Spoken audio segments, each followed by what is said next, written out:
Hello students, welcome back to my YouTube channel BSc maths by Vishal Juli. Students, जैसा कि आप जानते हैं कि इस यूट्यूब चैनल पे मैं रेगुलरली लालजी प्रसाद सर की बुक सेट थ्योरी का सॉल्यूशन अपलोड कर रहा हूं। तो इसी क्रम में मैं आज आपके लिए लाया हूं एक्सरसाइज 3 के क्वेश्चन 17 का सॉल्यूशन।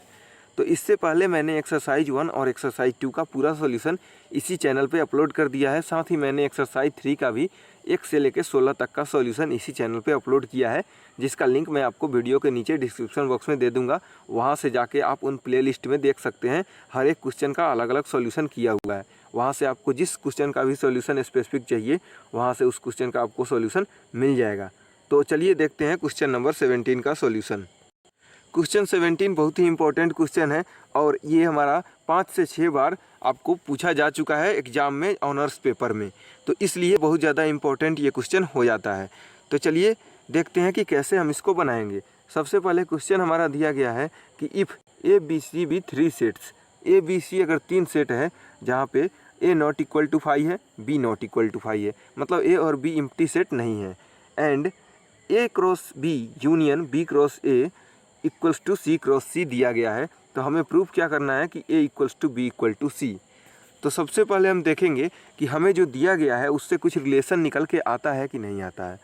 तो हम क्या करेंगे, ए नॉट इक्वल टू 5 और बी नॉट इक्वल टू 5 यहाँ पे दिया गया है। तो इससे हम क्या कंक्लूजन निकालते हैं कि ए और बी दोनों सेट हमारा एम्प्टी कोई नहीं है, दोनों में से कोई भी एम्प्टी नहीं है। इसका मतलब क्या होगा कि ए क्रॉस बी भी हमारा एम्प्टी नहीं होगा एंड बी क्रॉस ए भी हमारा एम्प्टी नहीं होगा। तो अगर हमारा ए क्रॉस बी और बी क्रॉस ए एम्प्टी नहीं है तो हमारा सी क्रॉस सी बराबर क्या दिया गया है, A cross B union B cross A. तो ये भी हमारा एम्प्टी नहीं होगा। ये चीज़ हम यहाँ से कंक्लूजन निकाले हैं। तो अब हम क्या करेंगे, अब हम कंक्लूजन निकालने के बाद अब हम प्रूफ करेंगे A equals to B equals to C. तो इसको प्रूफ करने के लिए सबसे पहले हम मानेंगे कि कोई एलिमेंट एक्स है जो कि बिलोंग कर रहा है सी से। कोई एलिमेंट एक्स जो सी से बिलोंग कर रहा है, इसका मतलब होगा कि एक्स कॉमा एक्स जो होगा वो हमारा सी क्रॉस सी से बिलोंग करेगा। तो एक्स कॉमा एक्स सी क्रॉस सी से बिलोंग करेगा, इसका मतलब एक्स कॉमा एक्स जो होगा वो हमारा A cross B union B cross A से भी बिलोंग करेगा। क्यों? क्योंकि हमें दिया गया है क्वेश्चन में सी क्रॉस सी बराबर A cross B union B cross A दिया गया है। तो इसीलिए हमारा एक्स कॉमा एक्स जो होगा वो हमारा A cross B union B cross A से बिलोंग करेगा।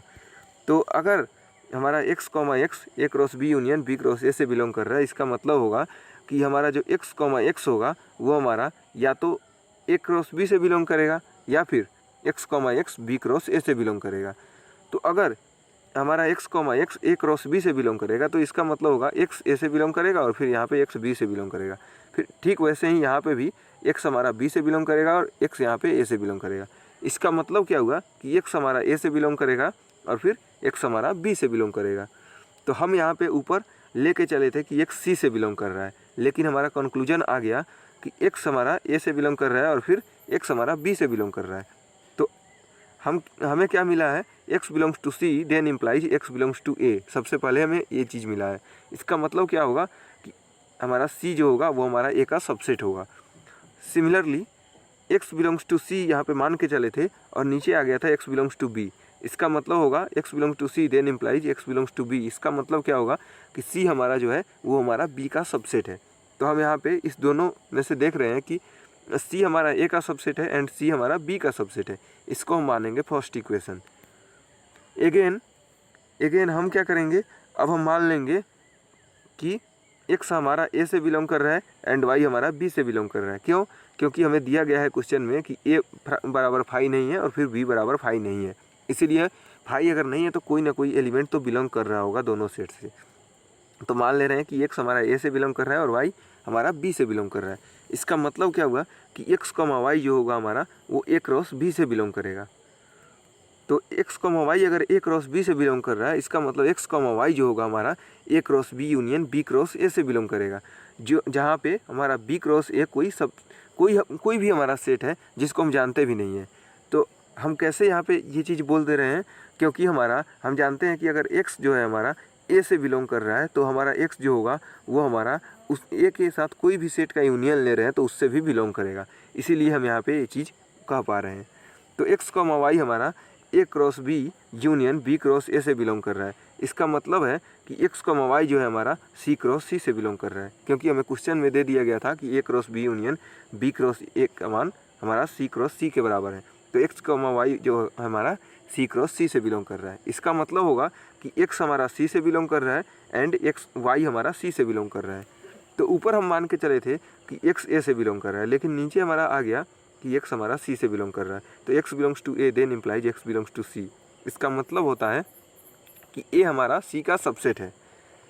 फिर यहाँ पे y बिलोंग टू बी मान के चले थे ऊपर यहाँ पे, फिर नीचे हमारा आ गया था y बिलोंग टू सी। इसका मतलब है कि हमारा b हमारा c का सबसेट है।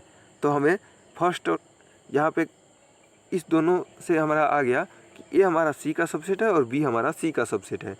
इसका मतलब ये हमारा सेकेंड इक्वेशन बन गया। तो फर्स्ट इक्वेशन में हमने देखा था कि हमारा सी ए का सबसेट है, सेकेंड इक्वेशन में देख रहे हैं ए सी का सबसेट है। इसका मतलब हमारा दोनों सेट आपस में बराबर है, ए इक्वल्स टू सी हम लिख सकते हैं।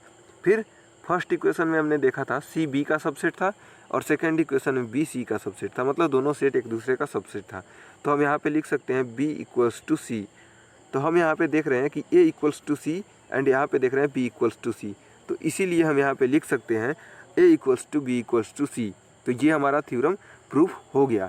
तो इसका प्रूफ आपको बुक में भी दिया हुआ था, एग्जाम्पल नंबर 10 में इसका प्रूफ दिया हुआ था। वहाँ से भी आप जाके देख सकते हैं, वहाँ भी सेम प्रोसेस है, सेम तरीके से वहाँ भी प्रूफ किया गया है। तो वहाँ पे भी आप जाके इसको देख सकते हैं। तो चलिए अभी के लिए इतना ही। Thanks for watching. अगर वीडियो अच्छा लगा हो तो वीडियो को लाइक ज़रूर कीजिएगा और चैनल को सब्सक्राइब करना ना भूलिएगा।